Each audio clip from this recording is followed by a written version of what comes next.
శ్రీ గురుభ్యో నమః శ్రీమాత్రే నమః. అందరికీ నమస్కారం.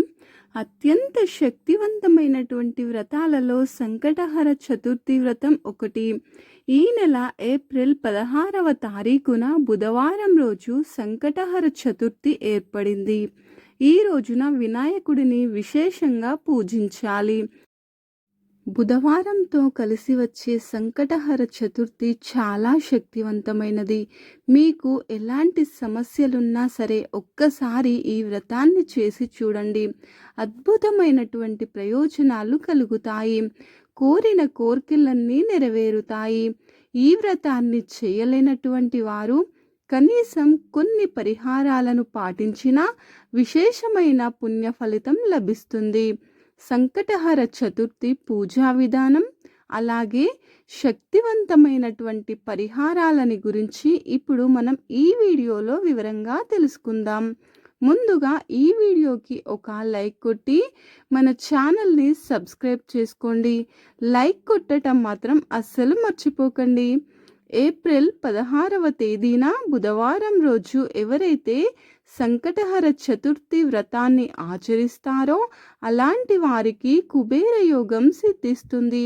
ఈ సంవత్సరమంతా ఎలాంటి కష్టాలు లేకుండా మీ కుటుంబానికి అష్టైశ్వర్యాలు చేకూరుతాయి.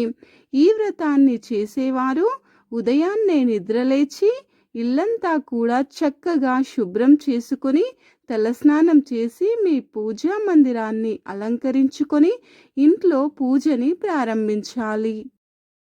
ముందుగా పూజా మందిరంలో ఒక ముగ్గు వేసి ఈ వ్రతాన్ని మొదలుపెట్టాలి.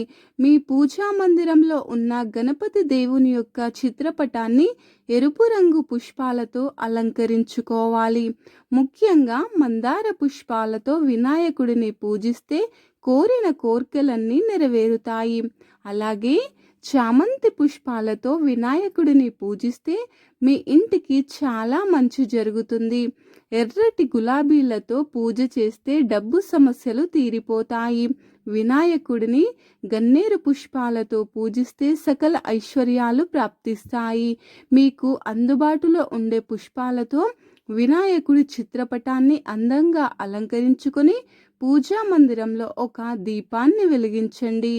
పూజా మందిరంలో దీపం వెలిగించిన తర్వాత ఒక ఎర్రటి జాకెట్ ముక్కని తీసుకొని అందులో 3 గుప్పిళ్ళ బియ్యం, 2 తమలపాకులు, 2 ఎండు ఖర్జూరాలు, 2 వక్కలు, అలాగే మీకు తోచినంత దక్షిణ పెట్టి మీ కోరికలను వినాయకుడికి చెప్పుకొని ఆ ఎర్రటి వస్త్రాన్ని ముడుపు కట్టండి.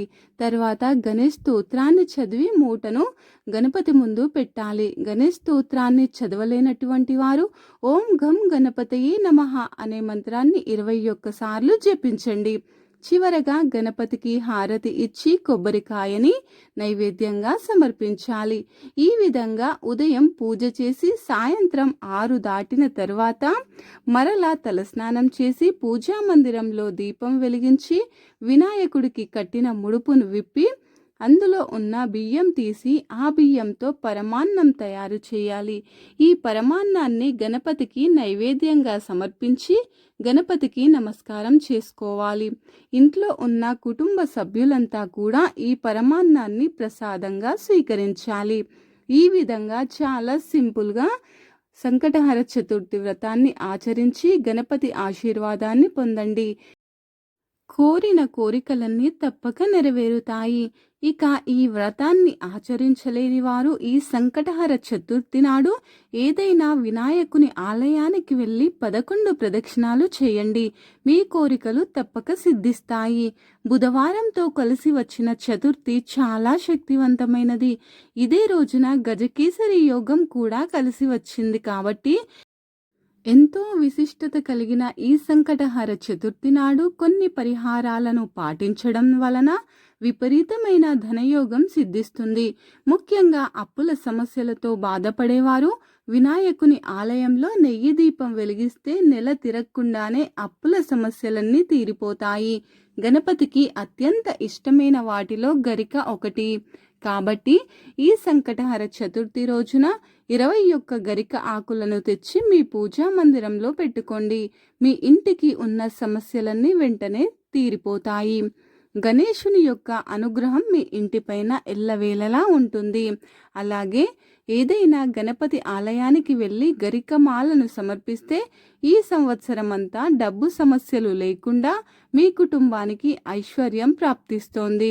మరీ ముఖ్యంగా ఈ చతుర్థి రోజున ప్రతి ఒక్కరూ ఉదయం స్నానం చేసి మీ పూజా మందిరం ముందర కూర్చొని ఓం గణేశాయ నమః అనే మంత్రాన్ని 108 సార్లు జపించండి. మీ కష్టాలన్నీ త్వరగా తొలగిపోయి మీ కుటుంబానికి శ్రేయస్సు లభిస్తుంది. ఈ వ్రతాన్ని చేయలేకపోయినా సరే కనీసం మీ పూజా మందిరంలో ఒక చిన్న దీపం వెలిగించండి. చతుర్థి నాడు చేసే పూజలకు 1,00,00,000 రెట్ల పుణ్య ఫలితం లభిస్తుంది. మీ ఇంటికున్న అష్టదరిద్రాలు తొలగిపోయి డబ్బు పరంగా మీ ఇంటికి బాగా కలిసి రావాలంటే ఈ సంకటహర చతుర్థి నాడు ఒక నిమ్మకాయను తీసుకుని ఆ నిమ్మకాయను ఒక ఎర్ర వస్త్రంలో కట్టి మీ ఇంటి గుమ్మానికి వేలాడదీయండి. మీ ఇంట్లో ఉన్న దారిద్ర్య దేవత బయటకు వెళ్ళిపోయి డబ్బు పరంగా మీ ఇంటికి బాగా కలిసి వస్తుంది. ఈ చతుర్థి రోజున వివాహం అయిన ఆడవారు తప్పనిసరిగా కుంకుమ బొట్టు పెట్టుకోవాలి. ఏ స్త్రీ అయితే కుంకుమ బొట్టు పెట్టుకుంటుందో ఆ స్త్రీలకు నిండు సౌభాగ్యం వర్ధిల్లుతుంది. అలాగే తన భర్త ఆదాయము రెట్టింపవుతుంది. అలాగే భార్యాభర్తల మధ్యన కలహాలు, కుటుంబ సమస్యలన్నీ తొలగిపోవాలంటే వినాయకుని ఆలయానికి వెళ్ళి వినాయకుడికి అరటి పండ్లను సమర్పించండి. కుటుంబంలో ఉన్న సమస్యలన్నీ వెంటనే తొలగిపోతాయి. ఉద్యోగ వ్యాపార సమస్యలతో బాధపడేవారు ఎంత కష్టపడినా ఆశించని ఫలితాలు రాకపోతే ఓం గం గణపతయే నమః అనే మంత్రాన్ని 108 సార్లు జపించండి. మీ సమస్యలన్నీ తక్షణమే తీరిపోతాయి. అలాగే జాతకంలో ఉన్న దురదృష్టం మొత్తం తొలగిపోయి విపరీతమైన అదృష్టం కలిసి రావాలంటే ఒక శక్తివంతమైన మంత్రాన్ని జపించండి. ఓం హ్రీ శ్రీ లక్ష్మీ వాసుదేవాయ నమః. ఈ మంత్రాన్ని 21 సార్లు చదివితే విపరీతమైన అదృష్టం కలిసి వస్తుంది. అలాగే ప్రభుత్వ ఉద్యోగం కోసం ప్రయత్నం చేసేవారు ఈ సంకటహర చతుర్థి నాడు గోమాతకు ఆహారాన్ని తినిపించండి. త్వరలోనే మీకు ప్రభుత్వ ఉద్యోగం కలుగుతుంది. ఈ వీడియో గనుక మీకు నచ్చినట్లయితే లైక్ చేయండి, షేర్ చేయండి. జై శ్రీరామ్ అని చిన్న కామెంట్ పెట్టండి. అలాగే సబ్స్క్రైబ్ చేసుకోవడం మర్చిపోకండి ఫ్రెండ్స్. ధన్యవాదములు.